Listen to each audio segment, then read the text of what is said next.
welcome to Work Life Leader Live. What is today? It is Thursday, October 29th.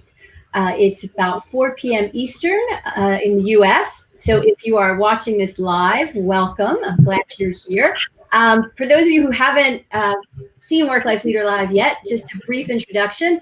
I'm Julie Cohen. I am an executive coach and CEO of Work Life Leader, a leadership development, training, and executive coaching company. And I've been fortunate enough to have this platform of LinkedIn Live and other live platforms. And I've been using it to have conversations with really interesting people. So, and today is no different. I'm going to introduce my guest in a few seconds.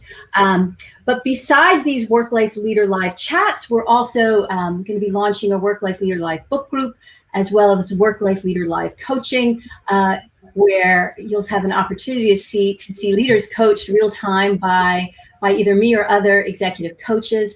And really, we want to make this something valuable to people who are interested in leadership and human resources and how people operate and live and work at their best. So with that, if you're here live, please say hello in the chat box by telling us where you're from, and use hashtag live on any comments, questions today, so we know you're actually right here and we can engage with you. So now it is my pleasure to introduce you to one of my favorite people on the planet, a dear colleague and friend. I know, Pshaw. Colleen Bracken. It's so funny. I've known Colleen forever and could talk about her for hours, but I'm going to read her formal bio. So I'm going to actually read something about you, Colleen. So Colleen is the managing director of Bracken Leadership, an organizational consulting firm that specializes in creating conscious leadership and culture in the workplace. Over the 20 years of her work in this field, Colleen has become a sought-after resource for executive coaching, team development, and all forms of breakthrough conversations for organizations, including the Wharton School, GlaxoSmithKline, and the University of Pennsylvania Hospital System, and many more. I had to cut that list very short because we'd be here all day talking about her if I did. So with that, hello, Colleen Bracken.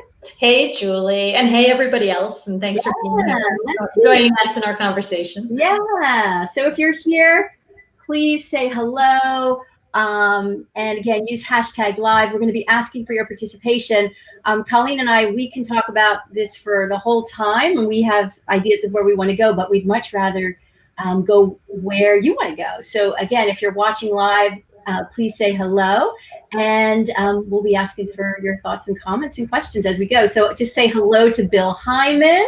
Hi, Bill, and to Susie West. Hello. Hi, Suze. Thanks for being here. Yeah, from Medford Lakes, New Jersey, and we know Bill Hyman's calling from, watching from right outside of Philadelphia. So let's see where else you're from. Say hello, and oh, Colleen, I usually like to talk about, is there something interesting, like a fun fact or something unique about you that we should know about? Oh, God, you sprung this on me, Julie. I know. Nothing, everything. The old icebreaker fun fact thing. Yeah. Okay, here's the one that just sprung to my mind. Yeah. I don't know what it is. I love people, but I hate parties. How's that? Except Julie's parties. Actually, Julie's parties are great. Yeah, I love people, and I don't like parties, and I don't like crowds. Okay. So yeah, but give me like a dinner party of 6 people, and like I'm in heaven. Okay, very good. You just got off my party list, girl. All right. So with that, and I see Rick Gardner is here live from Arizona. So now we have multiple time zones. So welcome again, everyone. And just so you know, we're about to dive into our conversation and topic. And hopefully you're tuned in because you wanted to talk about trust at work. And we're going to talk about how to earn it, how to keep it, how to regain it, and any questions that you have about trust. Again, throughout today, while we're talking, please post comments. And we want to hear your thoughts. So with that, Colleen, I wanted to start, that was my fun fact icebreaker, but for those who know me, every party, every event, I always start with icebreakers. But now let's kind of talk about our topic. So can you share an experience you've had either around a high trust or low trust situation A personal experience, not not necessarily in your role as a coach. Yeah, I can. And in fact, this is, I think, what I've learned about trust. I'm not an expert in trust. I don't have a PhD in that. Everything that I've learned about it largely has been through my own personal experiences. And I have done some studying, I have done some research, and I do work a lot with teams and organizations. And of course, as an executive coach with leaders, so trust comes up, very often. But it really has been through being a human being and having relationships and friendships that I think I've learned the most. And one thing that comes to mind, and you asked me ahead of time, Julie, and I'm glad you did, because I wanted to think about what is something that has really made an impact on me in my own life. And this happened probably 3 months ago, so very recent. There's another, I own a business. I own, Bracken Leadership, and I've had this company since 2003. And so I have my role as a coach and a consultant, but I also have my role as a business owner. And one of the people that I know is also a fledgling business owner. She's just starting her business, and she asked me, could I mentor her? And we were friends, right? And so I've been mentoring her, and we had kind of an agreement where she said, give me tough feedback if I need it or what have you. So we had this kind of whole agreement. And one day we got into a conversation that went completely off the rails. I was giving her feedback. She wasn't taking it well. And instead of me kind of backing off and letting it sit, I just wasn't in coach mode at all. And I was like, nope, she's going to get it and she has to hear it. I'm going to be straight with her. As a result of that conversation, any trust that we had in one another was kind of broken, especially her trust from me.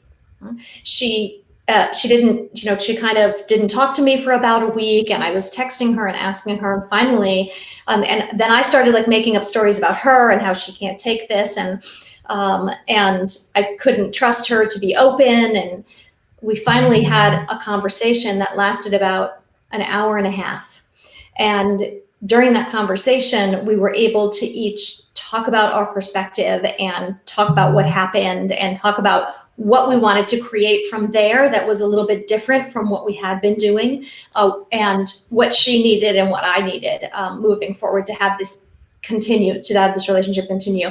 It was a fantastic conversation. And actually, me being if you look at the status of it, I'm kind of a higher status than she is, right, as the mentor and so on. And so I felt terrible because I thought I should know better, right? I'm a coach. And so I was so impressed with her ability to choose to trust me again, and for me to re-enter the relationship and start again. And so now we've been working together for the 3 months since that time, and it's been actually better than ever, really better than ever. And I can say now that I think our trust level is higher than it's ever been. So there was a break in trust, and we're able to regain it. That's great to hear. Yeah. It's interesting. Can I share something? What I know just in the conversation, you were talking about the actual situation and kind of what happened in your role and the dissonance, kind of the bad part of it. Your body changed, and I could see you just really tense. Oh, I can feel it. I can feel it. Yeah, I can feel the constriction. Yeah, it was palpable. I can loosen up. Yeah, how uncomfortable it was for you. And well, that's good. That's good to hear that you were able to regain, and that takes work on both sides. So kudos to you both.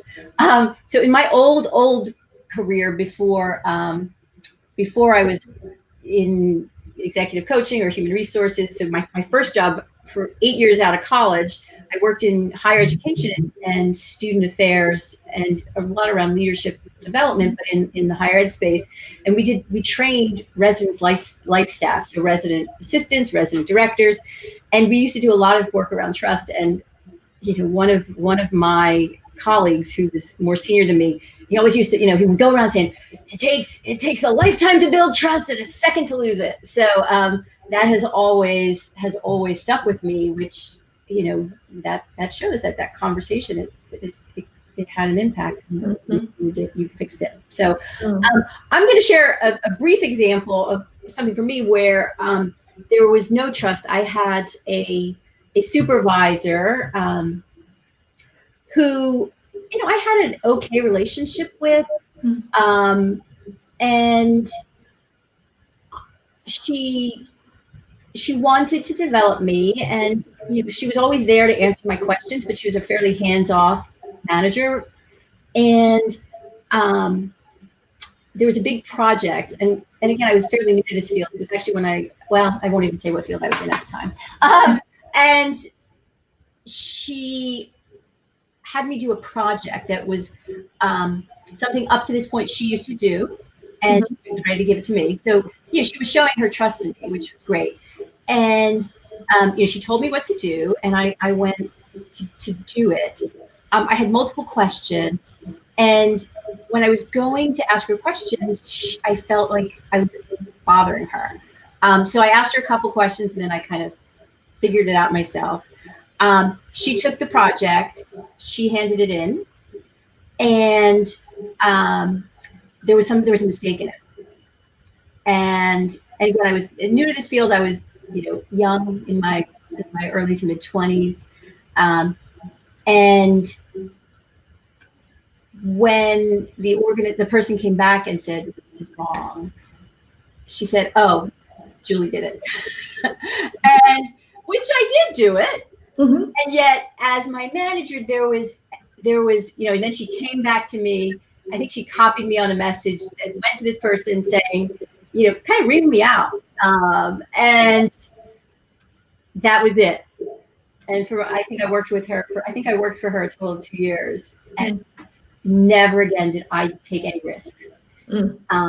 I probably asked her way more questions than I ever needed to, and I never raised my hand for anything extra.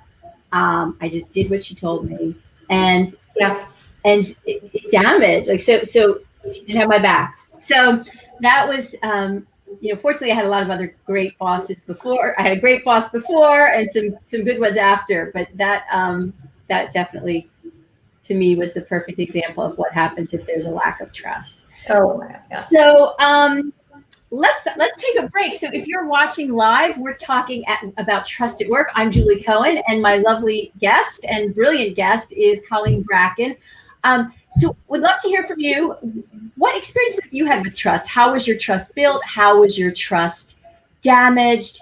Why is trust important in your relationship? So we'd love to hear your comments, and we're going to keep going forward, and we're going to talk about the role of trust in leadership and why it's important. So I'm going to turn that over to Colleen. But before I do, I just want to share two comments or some definitions. So this is the dictionary definition of trust. Trust is the firm belief in the reliability, truth, ability, or strength of someone or something. So, what strikes me about that is reliability, truth. Yeah. The really important stuff. Yeah. And then I want to share a quote about trust. And this is from The Speed of Trust by Stephen Covey. And he said, he describes trust in these terms. Simply put, trust means confidence. The opposite of trust, distrust, is suspicion. When you trust people, you have confidence in them, in their integrity and their abilities. When you distrust people, you are suspicious of them, of their integrity, their agenda, their capabilities, or their track record. So, I'm going to now turn it over to you, Colleen. So, role of trust in leadership and why it's important. And so let's listen to that, and then I want to get some input from people who are watching. Well, your story, Julie, about that manager and what happened was so illustrative of exactly why trust is so important in leadership, because we used to be able to have the option of kind of having power and control and micromanaging, and maybe at some levels and in some organizations, someone can lead that way or manage that way. But that completely limits people's ability, right, to really put in everything that they have, to bring new ideas. You use the term to take a risk or raise your hand for something, right? Do any thinking on their own. All of that is shut down when you're trying to manage kind of through fear or control or power. These days in organizations, of course, we're way beyond that in most organizations. Most organizations, you have to use trust in bottom line is you're not going to get the kind of performance and potential from your team and from others and even from yourself if you don't trust them, right? And hand that over. And you won't, as a leader, even be able to do your own job because you'll be so busy kind of managing and controlling and monitoring. So there's not much of a choice. Yeah, for sure. So we'd love to hear from people who are watching, if you're watching live or you're watching this later on a recording. Tell us what trust means to you. If you have a definition, if you have an experience, we'd love to hear your thoughts. If you're watching live, which we're Thursday afternoon, October 29th on the East Coast, it's about 4:15. Use hashtag live so we know you're here and we can respond back to you because we want this to be as interactive as possible. So let's talk about how to earn and build trust. Mm-hmm. I'll just share, the experience that I shared about, kind of the lack of trust. I've had other bosses that, in my days when I had supervisors who were miraculous at that, who were always there for me, who made it comfortable to be vulnerable with them. Where my first job out of college, I'll never forget, one of the pieces of feedback I got was need to get better with extemporaneous speaking.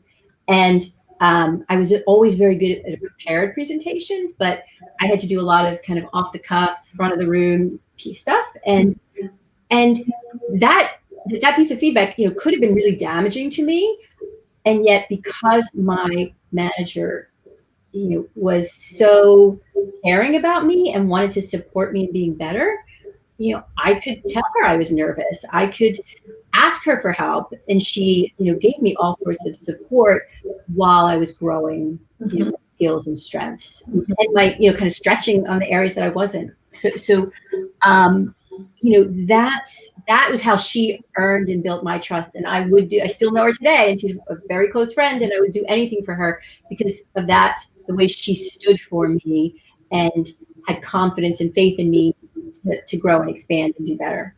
Yeah. And I'm also hearing, Julie, in that exchange that there was, she was setting up an environment and a relationship in which you felt comfortable showing what your weaknesses are, showing what you didn't know. And, in these days, a lot of us are familiar with that term, psychological safety, right? And so to be a person that other people can trust, right? To not berate, right? To be okay with, to continue to build confidence in that other person, to not hold them to some, unreasonable standard. I think all of that is part of it. And it's so many, there are so many components, I think, to trust. And we've already been talking about them a little bit, like you read the definition and what Covey said. And I think the words reliability were in there and integrity were in there, and psychological safety wasn't in there, but it's indicated, right? Yeah. And I think that's one of the pieces that is interesting about talking about trust and thinking about it. It's like the lid on a barrel. Like it says trust, right? You lift up the lid, and inside there's like, oh wow, there's all these other things. Yeah. Well, and I think it's kind of like, when you use the concept of leadership, that's what is leadership? It means so many different things, and it's so situational. And there can be a big umbrella definition of leadership for sure. And yet, if I Googled, definition of leadership, there'd be, thousands of different nuanced definitions because there's all these different components of what leadership is, or, how to be a leader. And I think, again, there's a definition of trust in the dictionary, and yet there are so many components that help facilitate that characteristic, that trait, that I don't even know if I would consider it a trait. Yeah. Some people call it a virtue. So it's interesting. It's interesting. Trust sort of takes place between two people, right? And then we can look at it two ways. And there's trustworthiness, which is kind of this stuff that we're talking about. Can you develop a sense of integrity, ability to be truthful, to hold people's confidences, to be authentic, right? So all these kind of things are almost like a virtue. Like I'm a trustworthy person because I have these different dimensions of myself. And therefore, I can state it's safe for you, Julie, to trust me, right? But then we got to turn it around and say, well, now it's up to you, right? What's your natural inclination to trust another person? Right. And right. And without getting too psychological, because neither one of us are psychologists, our one's willingness to trust. And again, I think this comes from experience, like you said, 30 years of experience working with people in all different roles. One's ability to trust is dependent on so many factors, mostly, what's happened to you up to this point. Yeah. And so, even if you're being trustworthy and you as a manager or leader are putting, creating all the right components, which we're going to show a model shortly of dimensions of trust.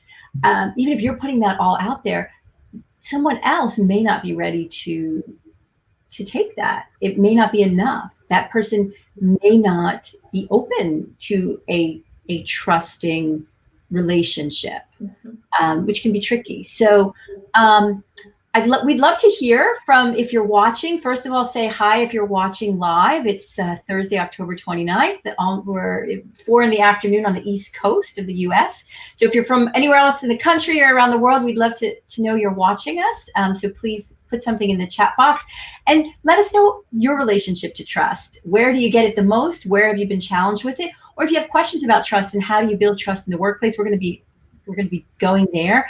One thing, Colleen, you just said is, trust is usually, there's a relationship component, it's between two people, and it can be, between groups, on how kind of groups work together. And I think an organizational culture can create a trusting culture. So do we, like, if you think of brands, when I think of, I don't know, it's kind of harder today. What's a brand that we trust? In the old days, I don't really eat this product, but like Campbell's soup, like that used to be like a real trusting brand. I don't eat Campbell's. Sorry, Campbell's, love you, but just don't eat you anymore. But there's brands that are very trustworthy. Yeah. And then there's some brands, what was that? What was that car that exploded in the 70s? Is it the Pinto or something? Maybe? Oh God, I don't remember. Yeah, like its gas tank, you crashed into it, it blew up. That wouldn't be a very trusting brand, because, and then if we look at other brands, Tylenol, again, this is showing my age, there was a huge scare in the 80s. Yeah. No one trusted Tylenol after that, because what did they do wrong for this? And for those of you who don't know what we're talking about, look up Tylenol scare. Learn all about it. But they rebuilt trust, and now Tylenol is a very respected brand in the U.S. and I don't know where, probably outside the U.S. But they had to regain trust. So it is organizational also. So I completely agree. Thoughts on that?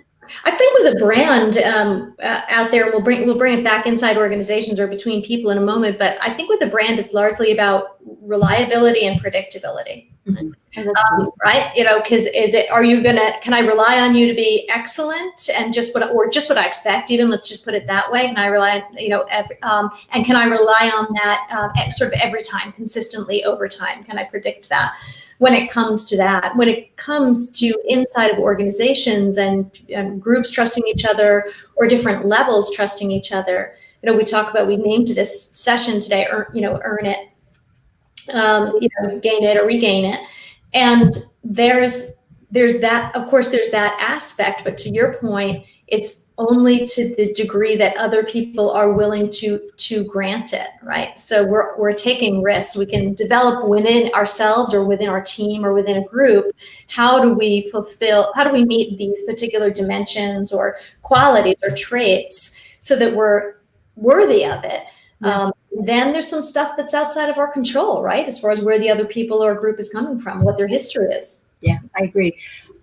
Thank you on that. So Rick Gardner has a great comment and question. So I'm going to read it. So he asked, what are your thoughts on individual strategies on trust? Some seem to trust people until there is a reason not to. Yeah. Others make others earn trust through behavior over time. Is any strategy better than the other? So do you want to take that?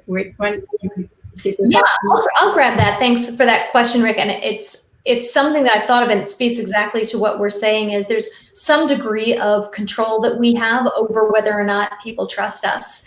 And yes, I think there are some things, but everyone has a come from place, like their default, right? Are you a glass half empty or a glass half full? Are you this or you that? A lot of that comes from, like Julie said before, what is your upbringing and what are your particular experiences with people? And we start to project those on somebody else.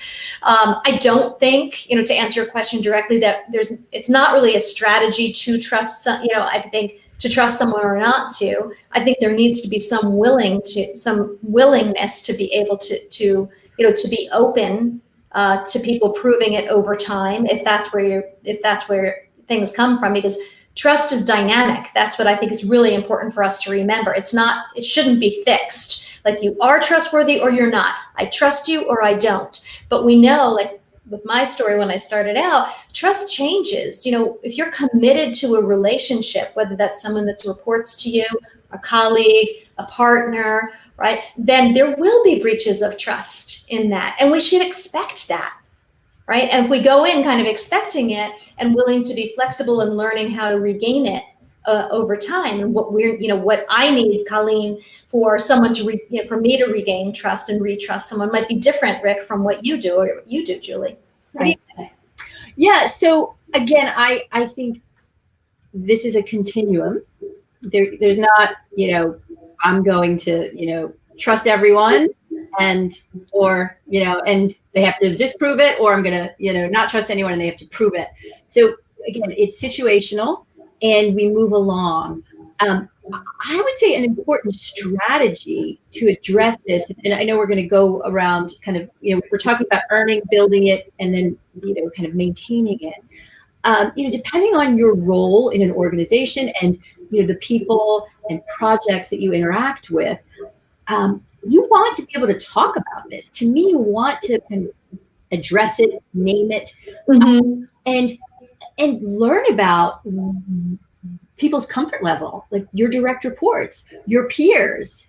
And if you notice or you're concerned about, do people perceive me as trustworthy, to get feedback, to understand how others see you. I think in certain roles, this is going to be more important than in other roles.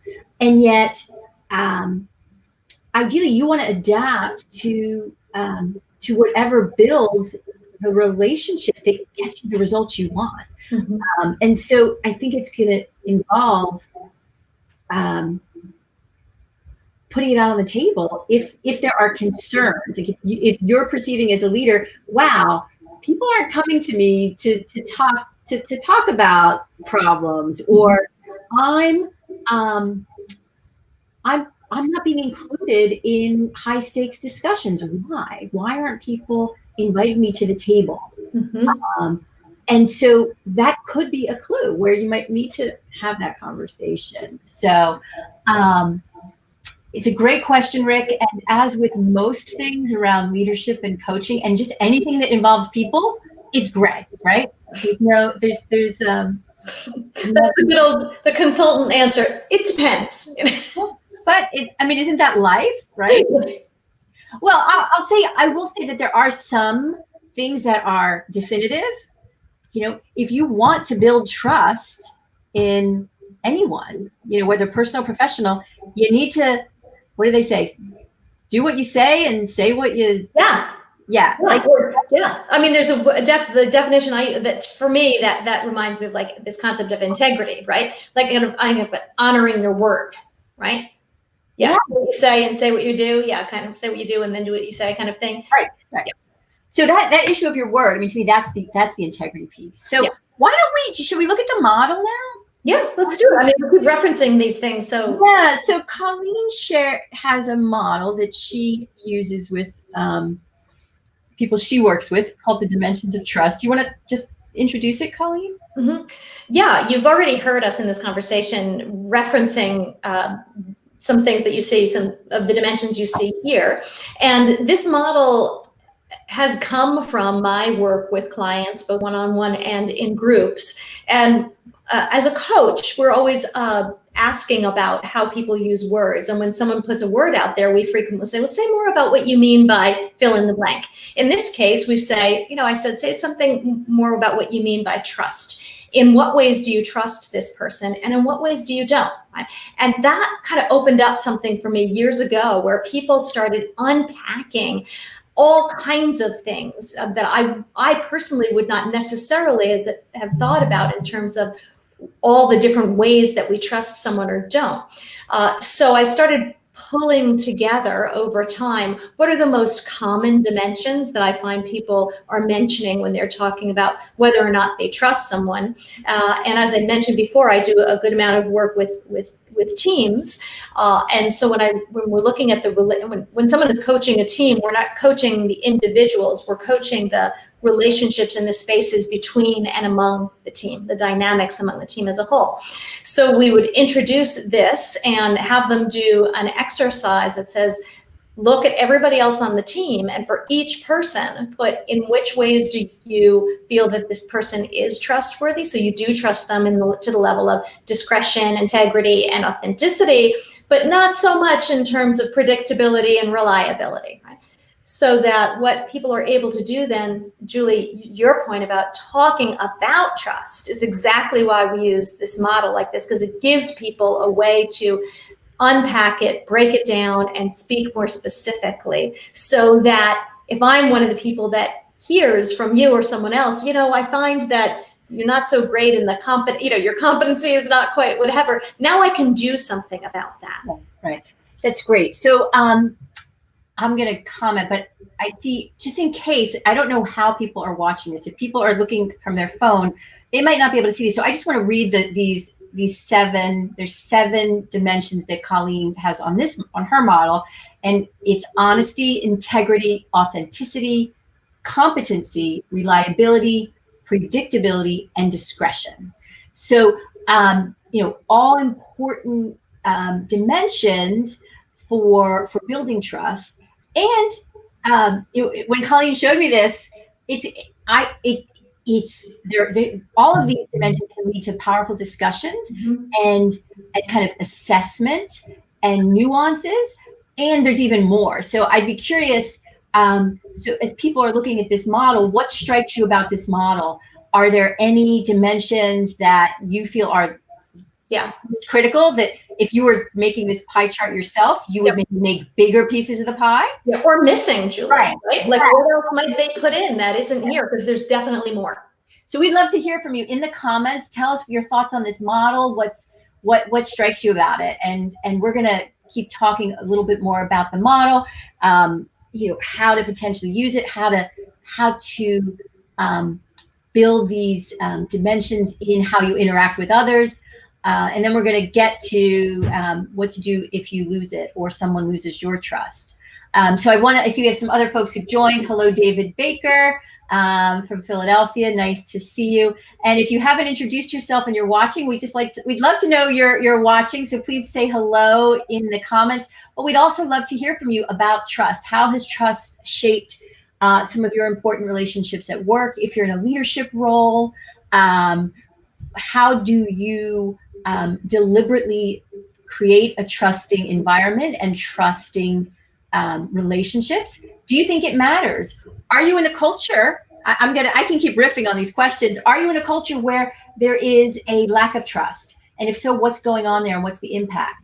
And if you're a contrarian, say trust schmushed, we want to hear from you. So, just share your comments share your thoughts and comments and questions in the comments of whatever platform you're on, and we'll be able to see them. So Colleen, do you think one is more important? Is there any dimension there, or anything that, any stories around these dimensions that have really shown up in your work? I think it's all in the eye of the beholder. Right? Completely, right? So it's in the relationship, though. It's that combination of it's almost like communication. You can be the most skilled communicator, and yet someone has to also be a skilled listener. Right? There's a lot of responsibility that you hold, but the other person, it's a two-way street.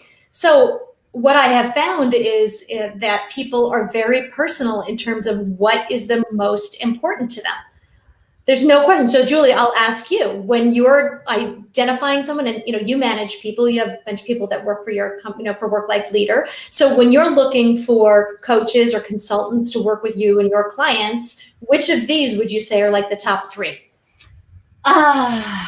Well, integrity. Okay. Sure.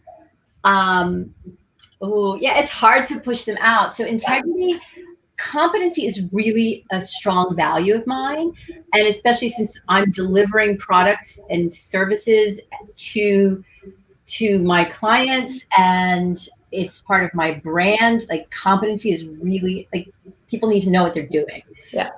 So I would definitely say integrity, competency, and like, to me, integrity and honesty are kind of the same, kind of fall the same. Also, say more about that. Well, again, integrity is like, again, I think saying, doing what you say, and saying what, saying what you, like, doing what you say you're going to do. And to me, honesty, that's kind of your word. That's truth. That's truthfulness. So it's kind of saying what is real. Yeah, it's hard to pick three. Reliability is really important to me. One thing that was missing when you shared this with me, last week or whenever it was you shared it with me. Oh, Bill Hyman. Actually, Bill, we're on the same page. It's so funny. I was just going to say this, and Colleen knows, you can vouch for me. One thing that, it's interesting. I didn't even read your comment. Transparency. One thing that I like about the model is that transparency is not included. Interesting, Bill. Often leaders cannot share information with others, which may be interpreted as lack of trust in others. As an HR leader, my motto has often been sharing information on a need-to-know basis. Wow, that's really cool. So my reaction to Colleen, so Bill, I want to hear your thoughts on this then. When I read the model, I was like, well, transparency isn't there. Like, I think that builds trust. Now, Bill, in your context, I get where you're coming from. And there are certain things that, depending on your role and kind of, where, the information you get and where you get it from, I don't think transparency means being an open book. Like, I don't believe transparency means always telling everyone everything. It's being authentic. So there's another dimension, and sharing information with discretion, maybe, and authenticity. So if you can't share some information, you say, that's not something I can share right now. What can I give you, or how can I support you in managing through, a gap in information, potentially, depending on that. So I get exactly where you're coming from, Bill. And I think maybe it's, what would we call it? Modulated transparency is, I think, for me, it still is part of that. So Colleen, your thoughts on that? I think that transparency thing is loaded, and I love your comment, Bill. And I think when we look at this through the lens of a leader, my experience is that for one level below, whenever there's a lot of talk about she's not being transparent with us, right? Especially when organizations are going through organizational changes or what have you, then they're not being transparent. They're not being transparent. And their expectation is, whether it's reasonable or not, is you're going to tell us everything, right? And then after whatever announcement is made, you frequently hear people say, well, I wish that they would have told us, right? But it's not appropriate, right? It's not appropriate.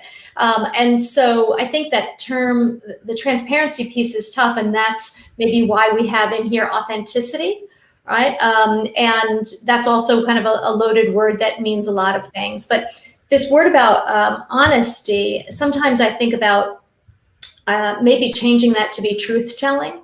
Right? So that's a little bit of a finer distinction than honesty. And when you have truth-telling and discretion, then those come together. And particularly as a leader, and I want to go back to something, Julie, you said earlier, how important it is to set those expectations with your team, that there will be times when I will not tell you what's going on, and I cannot. Right? So here's an expectation. Here's what I can tell you. I'll always tell you the truth, including when I can't tell you everything. And so it's interesting. So a couple comments that I want to refer to. So David Baker said, and this is nice, thank you for this. This is actually very eye-opening in making me realize that different people may define trust in distinctly different ways. So yes, I agree with that 100%. And different people are going to have different needs at different times on what they need from you to build trust. And I'll take it a step further. There may be different times where that gap in trust, that break of trust happens, where the same person, it might be different things, just different situations. So dynamic, dynamic, right, Julie? Exactly. And so this issue of, again, transparency, I want to go back and push the envelope a little on this. We could actually have a whole follow-up on transparency. What is it good for? Absolutely nothing or not. We'll see. We could talk about expectations. Yeah. And I don't like to make stereotypes, and yet I will here, is there are some generational as well as cultural themes that there may be different expectations. Mm-hmm. And I've seen some younger leaders in the workplace value transparency. And again, this is not a blanket statement, but for having the honor of working with so many people over so many years, one of my current clients where I'm working with a group of 16 leaders, they're all probably, in their late 20s to maybe late 30s, most of them. That issue of transparency, they take extremely seriously. Where I've worked with other organizations where, that has not been so much a hot button issue. So I think it's important, it's incumbent upon leaders, again, first to understand your culture, but also to understand the needs of the people who are in your organization. And if it is transparency, how you can show up in a transparent way that is aligned with the information that you may need to keep closer to the vest based on, just the dynamics of running your business. So for what that's worth. Yeah, it's worth a lot. And again, it's just another expression of how dynamic this thing is. And people frequently view a lack of transparency, however subjective that is, right? Even if their expectations are not reasonable, it doesn't matter, because to them, you've broken trust. That's a betrayal of trust. That's a breach. So now, again, whether it's justified or not, that trust has been lost. So yeah. And so David, again, we're seeing the nuances here, which are really awesome. So David agreed with Bill, saying we speak so much today about how important transparency is and treat it as a universal good. So I think we're all agreeing it's situational, and we have to be mindful that some people value it more than others, dependent upon maybe their role, their experience, and kind of their responsibility to the organization and to people in the organization. But this is a really good distinction, David, so thank you for making it. But the opposite of transparency that is a positive is privacy and maybe even discretion. Yeah. So Colleen, your thoughts on that last sentence? The opposite of transparency is a positive. And obviously discretion is one of the dimensions of trust. So thoughts on that? Yeah, I would say it's really interesting. I think about that word privacy. But it's a fine line between what's private and what's secret, right? Or people perceive something as private or perceive something as secret. And private's okay, secret maybe not as much. But that's why I think that word discretion is in there. And as I said, that when you couple discretion with honesty or discretion with truth telling, then I think that's that sweet spot about with transparency that we're looking for in organizations and in our leaders. Yeah. It's tricky. Thank you, David. So this conversation is just, we still have a little time, but we are going to get off before the top of the hour. So I want to pull in a couple other things, and we have a great comment from Susie West I'm going to share in a minute, but I want to make sure we bring that last piece in. What to do if you damage or lose it? How do you build it back? You shared the example of how you build it back with your mentee. Do you want to just kind of talk about how one loses it, how one damages it? Yeah. Whether it's a story or just kind of. Yeah. So as we've been saying it, it's really, might just be going along your way and being as trustworthy as possible. If I perceive that there's been a breach of trust in our relationship, then there has been. Right? That's it, right? There's nothing. There's nothing that you can say to talk me out of a loss of trust. That's it. And I love that. I actually prepared with a quote today from two researchers who wrote a great book called Building Trust, Solomon and Flores. And they have this quote that I use, which is, "No amount of factual clarification can dislodge the rigid resolve to distrust." Right? No amount of factual clarification can dislodge the rigid resolve to distrust. So you can't explain or undo it. So what needs to happen is an acknowledgement, right? And then a genuine apology, right? An apology is not, and that's an art in and of itself, right? And we've certainly seen a lot of that. Yeah. I'm sorry you feel bad about what I said. That's not an apology. Just so you know, not an apology. That's right. Or I'm sorry I did that, but. It's so that's a whole nother show, Julie, that you can do about how to apologize authentically and effectively. But an apology is kind of it's a word action, right? It's not just words and it's not an action, but it's a word action and it's a starting place. Like nothing's going to happen, and so you say, I acknowledge that I had a blind spot there, or I did that. Yes, that is what happened. And regardless of what my intention was, I can see that it damaged our relationship. And for that, I really apologize, right? And now here's what's my intention. So moving forward, I'll make sure you can count on me never to do that again. And then it's some time, right? Then you have to take some advantage of the opportunities to demonstrate that. Or maybe you can ask the person, is there anything I can do, right, to help restore our trust? And then finally, are you willing, right, in time, right? Are you willing to retrust me? Like again, it goes back to what's the commitment in our relationship? That's beautiful. That's really good. You're good. You're really good. Thank you. You should have me on Work Life Leader Live. Yeah. Okay. You're booked for the next one. So that's really hard to do for some people, though. That I think it's for a lot of us. I mean, all of what we're talking about, my company is called Work Life Leader, and life is in the middle for a reason. And so to me, good leadership has a lot of overlap with good parenting, and has a lot of overlap with good relationship building with your significant other.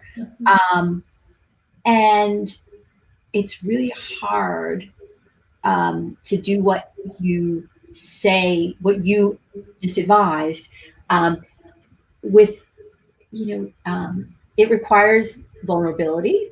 It requires not being perfect. It requires not kind of letting down the guard you may have. Yeah. And by doing what you said, by being, again, to me, it's being authentic about how you might have messed up. Yeah. And that can go a really long way. So this is really neat. Susie West just shared a quote that I think really builds on this. It says, "Words become work," and that's a quote by Seneca. And she goes on to say, "Finding the best form of communicating with each person's character and motivations have been a path to trust in my industry."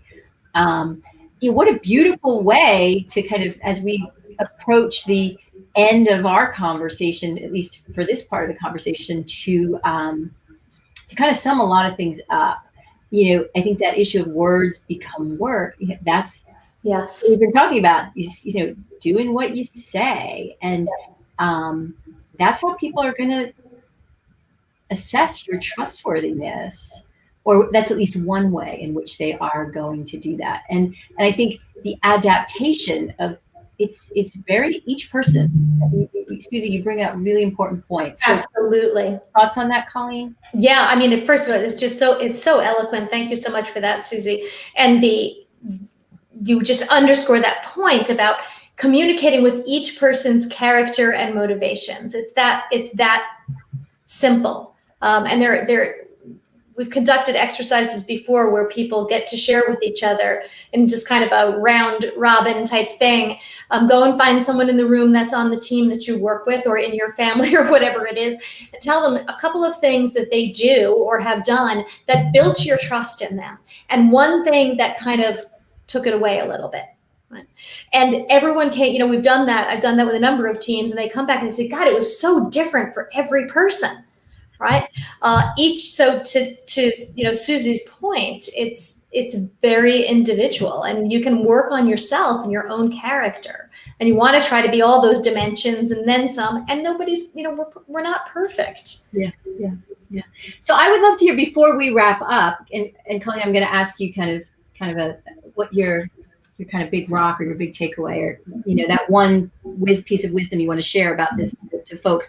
But I'd love to hear, we've been talking for some time now. What's a takeaway from this conversation that you're going to experiment with? This is the coach in me. I can't leave a conversation without encouraging people to kind of take what they learned and kind of get something of value from it. So if there's something you might want to do differently, or something you want to experiment with, or if you want to show up differently or have a different conversation, we'd love to hear in the comments something that you're going to experiment with around trust, based on anything, you thought about today. It might have been something we said, but it might be we said something that made you think about something else. So this is a really safe place to share it, because it's just here, and there's no one else in the room with you right now. So we'd love to hear it. Please put it in the comments, and then if there's anyone who shares, we'll get to that before we wrap up. But Colleen, as we begin closure on this conversation, what is there a bottom line? Is there, I always use the term big rock. What's the important takeaway? Mm-hmm. One or two words of wisdom about trust. Yeah. Talk about it. Name it. As you said earlier, name it, because it is one of those things that it's invisible and it's not mentioned until it's breached. Then nobody can see anything else but that in the relationship. So talk about it in advance, maybe use this model or something else to help understand what is going to help you earn the trust of the other. And secondly, I would say, be responsible for your own stuff around how you trust others. So if you don't trust someone, identify for yourself, in what ways do I trust him or her, and which ways don't I? And take some responsibility for that. Like, how much is that person? How much is you kind of withholding? Right, to build it, because there's so much freedom in a relationship where there's real commitment, and there's again the freedom to be imperfect and expect that trust will be breached to some degree. It's all in the nature of a relationship. Yeah, that's beautiful. I probably can't add much more to that, except that it's really important to think as trust as a sacred gift. Yeah, and it needs to be, held carefully. It needs to be nurtured. It might need to be polished at times, and just take really good care of it. And that issue of again, that theme, that conversation, this colleague of mine told me, 25 years ago, it takes forever to build it, and it can be lost in a second. So it's that fragility of trust. Yeah. Is really important to just be mindful of that in all of your relationships. So with that, I want to thank everyone. I will put in the comments. Colleen mentioned a book. I will get that in the comments section on LinkedIn. You may be watching this on LinkedIn, on Facebook, or on YouTube, but we will put it on LinkedIn so you can see what that book is. I want to thank you, Colleen Bracken. It's always good talking to you, and now it's fun talking in front of other people.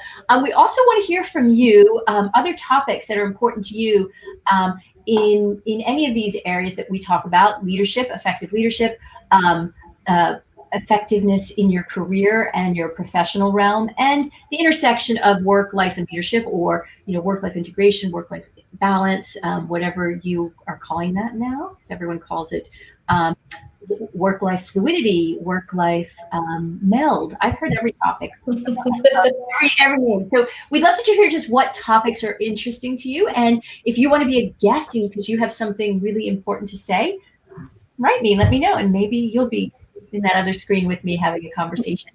But thank you all for joining in, and wish you well. And if you're in the US and you're watching this live, make sure you vote on Tuesday.